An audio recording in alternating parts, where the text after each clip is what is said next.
जय श्री कृष्णा। कृष्ण ज्ञान ऊर्जा में आप सबका स्वागत है। भक्तों, आज हम मंगलवार की व्रत कथा को सुनेंगे। एक बार नैमिषारण्य तीर्थ में 88,000 मुनि एकत्रित होकर सूत जी से पूछने लगे कि हे महामुनि, आपने हमें अनेक पुराणों की कथाएं सुनाई हैं। अब कृपा करके हमें एक ऐसा व्रत और उसकी कथा बताएं जिसको करने से संतान की प्राप्ति हो और मनुष्य के रोग, शोक, अग्नि, सर्प, दुख इत्यादि का भय दूर हो जाए। कलयुग में सभी जीवों की आयु बहुत कम है और इस रोग की चिंता के कष्ट लगे रहते हैं। फिर वे श्री हरि के चरणों में अपना ध्यान कैसे लगा पाएंगे? कृपा करके आप हमें बताइए। यह सुनकर के सूत जी कहते हैं कि हे मुनि, एक बार युधिष्ठिर ने भी भगवान श्री कृष्ण से लोक कल्याण के लिए यही प्रश्न किया था। भगवान श्री कृष्ण और युधिष्ठिर का संवाद मैं आपके सामने कहता हूँ, आप इसे ध्यान पूर्वक सुनना। अब एक समय हस्तिनापुर की राज्य सभा में योगीराज श्री कृष्ण बैठे हुए थे। तब युधिष्ठिर ने भगवान श्री कृष्ण से प्रश्न किया कि हे प्रभु नंद नंदन, हे प्रभु गोविंद, आपने मुझे अनेक कथाएं सुनाई हैं। आज कृपा करके कोई ऐसा व्रत या कथा सुना दीजिए जिसको करने से मनुष्य रोग, चिंता और भय से मुक्त हो जाए और उसे पुत्र की प्राप्ति हो। हे प्रभु, बिना पुत्र के मनुष्य का जीवन व्यर्थ है, क्योंकि वह नरकगामी होता है। पुत्र के बिना मनुष्य पितृ ऋण से भी छुटकारा नहीं पा सकता है। उसके पितर लोक में अतृप्त रहते हैं और पुत्रदायक व्रत बतलाएं। भगवान श्री कृष्ण ने कहा कि हे राजन, मैं एक प्राचीन इतिहास तुम्हें सुनाता हूँ, आप उसे ध्यान पूर्वक सुनना। कुंडलपुर नामक एक नगर में नंदा नाम का एक बुद्धिमान ब्राह्मण रहता था। उसका गुजारा जैसे तैसे चल ही रहा था और वह बहुत ही ज्यादा दुखी रहता था, क्योंकि उसके कोई संतान ही नहीं थी। उसकी पत्नी सुनंदा बहुत ही पतिव्रता नारी थी। वह भक्ति पूर्वक श्री हनुमान जी की आराधना किया करती थी। मंगलवार के दिन व्रत करके अंत में भोजन बनाकर हनुमान जी को भोग लगाने के बाद वह स्वयं भोजन करती थी। एक मंगलवार को गृह कार्य की अधिकता के कारण वह हनुमान जी को भोग न लगा सकी। इस पर उसे बहुत ही ज्यादा दुख हुआ। उसने स्वयं भी भोजन नहीं किया। प्रण किया कि अब मैं अगले मंगलवार को हनुमान जी को भोग लगाकर ही अन्न जल को ग्रहण करूंगी। 6 दिन तक ब्रह्मानी सुनंदा अपने प्रण के अनुसार भूखी प्यासी और निराहार रही, परंतु 7वें दिन मंगलवार को वह प्रातः काल ही बेहोश होकर गिर पड़ी। अब सुनंदा की इस असीम भक्ति से श्री हनुमान जी बहुत ही प्रसन्न हुए और उनके सम्मुख प्रकट होकर बोले, सुनंदा, मैं तेरी भक्ति से बहुत ज्यादा प्रसन्न हूँ, तो उठ और वर मांग। सुनंदा अपने आराध्य देव श्री हनुमान जी को अपने समक्ष पाकर आनंद से विहल हो उठी और उनके चरणों में गिर पड़ी और बोली, हे प्रभु, मेरे कोई संतान नहीं है, कृपा करके मुझे संतान प्राप्त करें। श्री हनुमान ने कहा, जैसी तेरी इच्छा अवश्य ही पूर्ण होगी। तेरे यहाँ एक कन्या उत्पन्न होगी, उसके अष्टांग प्रतिदिन सोना दिया करेंगे। इस प्रकार वर देकर श्री हनुमान जी अंतर्ध्यान हो गए। अब ब्रह्मानी सुनंदा बहुत ही हर्षित हुई। उसने यह समाचार अपने पति से जाकर कहा। ब्राह्मण देव कन्या का वरदान पाकर पहले तो दुखी हुए, परंतु सोना मिलने की बात सुनी तो बहुत प्रसन्न हो उठे। विचार किया कि ऐसी कन्या के साथ मेरी निर्धनता भी समाप्त हो जाएगी और साथ ही हनुमान जी की कृपा से सुनंदा ने एक सुंदर कन्या को जन्म दिया। 10वें दिन ब्राह्मण ने उस बालिका का नामकरण संस्कार कराया। उसके कुल पुरोहित ने उस बालिका का नाम रत्नबाला रखा। कन्या ने पूर्व जन्म में विधि विधान से मंगल देव का व्रत किया था और उसके पुण्यों के फलस्वरूप ही रत्नबाला का आष्टांग प्रतिदिन बहुत सा सोना देता था। वह सोने से नंदा ब्राह्मण बहुत ही ज्यादा धनवान हो गया। अब ब्रह्मानी सुनंदा भी बहुत अभिमानी हो गई थी। रत्नबाला जब 10 वर्ष की हो गई तो एक दिन सुनंदा ने नंदा ब्राह्मण से कहा कि मेरी पुत्री रत्नबाला विवाह योग्य हो गई है, अब कोई सुंदर और योग्य वर देखकर उसका विवाह कर दो। यह सुनकर के नंदा ब्राह्मण बोला, अभी तो रत्नबाला बहुत छोटी है, अब इसे क्यों परेशान कर रही हूँ? तो ब्रह्माणी ने कहा, हे पति देव, रजस्वला का दान देने वाले माता पिता को घोर नरक की प्राप्ति होती है। इस पर नंदा ब्राह्मण ने कहा, अभी तो रत्नबाला केवल 10 वर्ष की है, मैंने तो 16-16 साल की कन्याओं के विवाह कराए हैं, अभी जल्दी क्या है?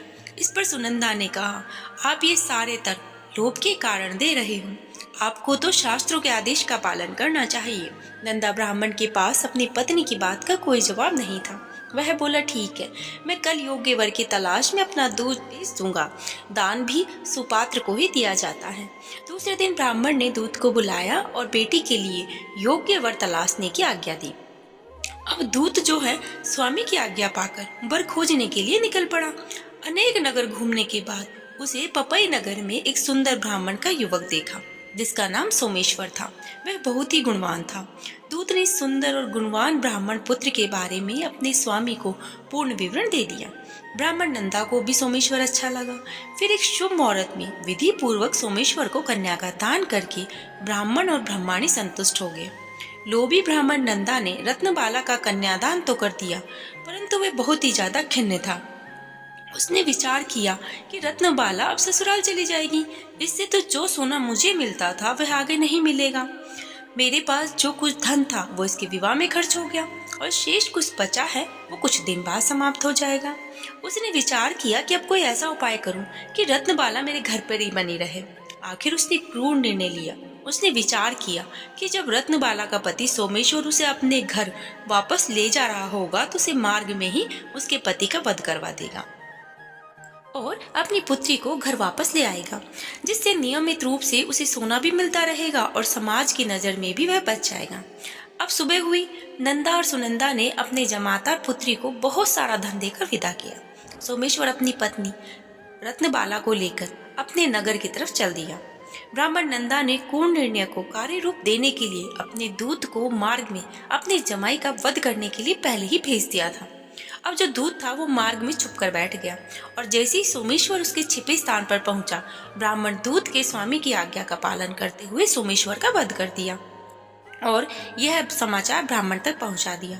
अपने जमाता के वध का समाचार सुनकर नंदा और सुनंदा दोनों ही वहां पहुंचे और जघन्य कार्य हुआ देखा और रुदन करती हुई अपनी पुत्री से बोले, पुत्री, लुटेरों ने ऐसा अनर्थ करते हुए कुछ भी नहीं सोचा। भगवान की कैसी इच्छा है, लेकिन भगवान की इच्छा के आगे किसी का कोई वश नहीं है। चल तू अपने घर, जो भाग्य में लिखा है वही होगा। अपने पति की मृत्यु से रत्नबाला बहुत दुखी थी।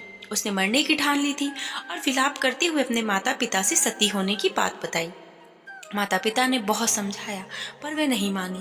तब ब्राह्मण नंदा विचार करने लगा कि मैंने व्यर्थ ही जमाता वध का पाप अपने से ले लिया। रत्नबाला अपने पति के साथ अपने प्राण तक देने को तैयार है। मेरा तो दोनों तरफ से मरण हो गया। अब तो धन भी नहीं मिलेगा और जमाई वध के पाप के फलस्वरूप यम यातना भी भुगतनी पड़ेगी। वह यह सोच करके बहुत दुखी हुआ। सोमेश्वर की चिता बनाई गई। रत्नबाला सती होने की इच्छा से पति का सिर अपनी गोद में रखकर चिता पर बैठ गई। जैसे ही चिता को अग्नि दी गई वैसे ही प्रसन्न हो मंगलदेव वहां प्रकट हुए और बोले, हे रत्नबाला, मैं तेरी भक्ति से बहुत ही प्रसन्न हूँ, तू वर मांग। रत्नबाला ने अपने पति का जीवन दान मांगा। इस पर मंगलदेव बोले, रत्नबाला, तेरा पति अजर अमर है, इसके अतिरिक्त तेरी जो इच्छा है वह मांग लो। रत्नबाला ने कहा कि हे ग्रहों के स्वामी, यदि आप मुझ पर प्रसन्न हैं तो मुझे वरदान दीजिए कि जो भी मनुष्य मंगलवार के दिन प्रातःकाल लाल पुष्प लाल चंदन से पूजन करे उसे रोग व्याधि ना हो, स्वजनों से कभी वियोग ना हो, सर्प अग्नि और शत्रुओं का भय ना हो, उसका परिवार सभी प्रकार के सुखों से भरा हुआ हो, ऋणकर्ता ऋण मुक्त होकर धन संपत्ति का स्वामी हो। जो स्त्री मंगलवार का व्रत करे वह कभी विधवा ना हो। मंगलदेव तथास्तु कहकर अंतर्ध्यान हो गए। मंगलदेव की कृपा से सोमेश्वर जीवित हो उठा। रत्नबाला अपने पति को पुनः प्राप्त करके बहुत प्रसन्न हुई। सोमेश्वर अपनी पत्नी को लेकर अपने नगर को चला गया। रत्नबाला को पता चला कि उसके पति पर हत्या लोभ के कारण उसके पिता ने ही करवाई थी, लेकिन उसने इसे किसी को नहीं बताया। उसने पिता को क्षमा कर दिया था। पति पत्नी ने आजीवन मंगलवार का व्रत किया और मंगलदेव की कृपा से इस लोक का सुख ऐश्वर्य भोग करके अंत में वो स्वर्ग को चले गए। इसके बाद हम मंगलवार भगवान की आरती करते हैं, जिसमें हनुमान आरती, हनुमान वंदन और हनुमान चालीसा को पढ़ते हैं। जय श्री हनुमान, जय श्री राम। राधे राधे।